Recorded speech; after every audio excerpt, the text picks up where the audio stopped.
Hello everyone. सो हमारा आज का टॉपिक है लूप अनरोलिंग। देखो, लूप अनरोलिंग भी एक कोडिंग ऑप्टिमाइजेशन टेक्निक होती है। मतलब मेरा कोड ऑप्टिमाइज हो जाएगा, एफिशिएंटली परफॉर्मेंस देगा, हमें एक एफिशिएंट परफॉर्मेंस देगा। लूप अनरोल मतलब क्या होता है? किसी चीज़ को अनरोल कर देना, उसको बिल्कुल खोल देना, पार्ट्स अलग अलग उसके जो होने वाले थे उसको पहले से ही डिवाइड कर देना। देखो, हम इसको नीचे दिए गए एग्जाम्पल से बेटर समझ सकते हैं। अगर मेरे पास कोई लूप है, मेरे को एक, चलो सपोज करो मेरे पास एक अरे है, मैंने अरे बनाया ARR, ठीक है। अब उसमें मुझे जीरो से फिफ्थ, जीरोथ इंडेक्स से फिफ्थ इंडेक्स तक मुझे उसमें वैल्यू इनिशिएट करनी है। जीरो में जीरो रखनी है, वन में वन, टू में टू, थ्री में थ्री, फोर में फोर। आप इसके लिए सोचोगे बेटर एग्जाम्पल होगा मैं फॉर लूप का यूज़ कर लूँ। फॉर लूप यूज़ किया, आई जीरो है, आई लेस देन इक्वल टू 5 है और आई प्लस प्लस इंक्रीमेंट हो रहा है। लॉजिक में क्या लिखा? ए ऑफ आई क्या हो? आई ही हो। ए ऑफ आई में सपोज पहले जीरो आया तो उसमें जीरो ही स्टोर कर दिया। ए ऑफ वन आया तो उसमें वन ही स्टोर कर दिया।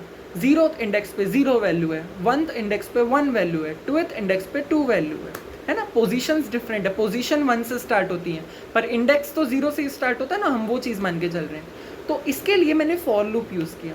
बट आप मानोगे नहीं, ये ज़्यादा कोड को हमारे को कॉम्प्लेक्स कैसे होता है? दिखने में सिंपल है बट ये CPU साइकिल्स बहुत वेस्ट करेगा।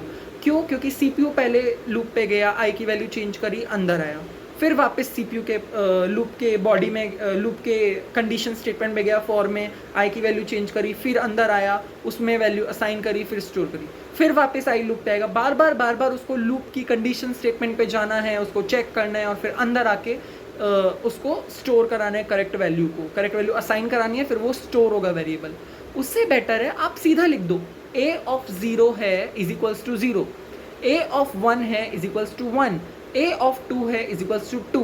देखो, कोड थोड़ा सा बड़ा हो रहा है बट CPU साइकिल यहाँ पे बहुत कम हो रही है। CPU को पता नहीं करना है, CPU को पता है कि जीरो पे जीरो स्टोर करना है, वन पे वन स्टोर करना है, उसे कुछ ज़्यादा काम नहीं करना पड़ रहा। और एक्चुअल में कोड ऑप्टिमाइजेशन का मतलब यही होता है, मुझे मेरी परफॉर्मेंस पे ध्यान देना है, मुझे मेरा प्रायोरिटी होता है परफॉर्मेंस, मेरा परफॉर्मेंस अच्छा आना चाहिए।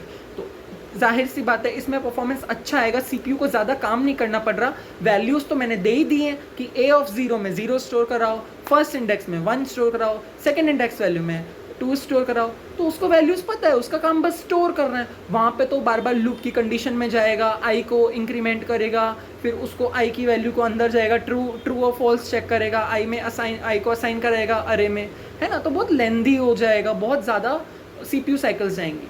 सो yeah, this was loop unrolling. Thank you.